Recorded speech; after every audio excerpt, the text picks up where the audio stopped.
ئەمە دیمەنی بردومانی فڕۆکە جەنگەکانی تورکیایە بۆ ناو گوندی شوێنێ لە سنووری قەزای پشدەر. گوندنشینان بە ترس و دڵەڕاوکێیەکی زۆرەوە دەڕوانە دیمەنەکانی دوای بردومانی فڕۆکە جەنگەکانی تورکیا کە زەرەر و زیانێکی زۆری مادی بە ماڵەکانیان گەیاندووە. لەو گوندە زەلامەی بزانە بماڵی لی بەبڕەیەک دەرگا و پەنجەرە نەماوە، یەکشیش نەماوە. سەلاجە لە ژوورێ سەلاجە لە ژوورە خراپ بووە، دەرگاکەی لێدۆتەوە تەقاندوێتی وێرانی کردووە.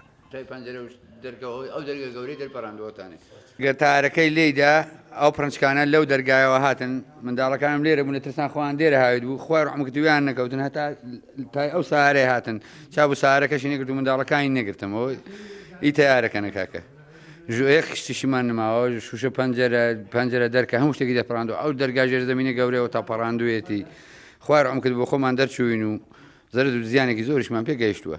سەرەتا لە ناکاو لەیدا ئێمە بە هەموو خەڵکی گوندی شوێنێەوە بە ژن و منداڵەوە بە پیر و گەنجەوە بەڕاستی زۆر ترساین لەبەرەوەی یەکەو جار لەو گوندەی داوەتا لەو فترەیەدا.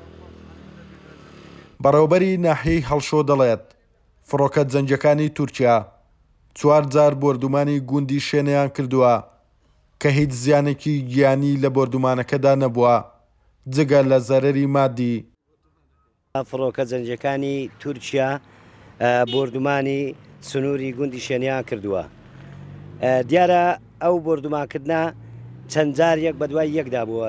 قەسف یەکەمیان 10 دقە بووە، دووەمیان 11 پێش نیوەڕۆ بووە، دووەمیان سێمیان 11 بوو، چوارەمیان 12 بزەبت بە کاتی ئێرە 12 نیوەڕۆ بوو کە جاری چوارەم.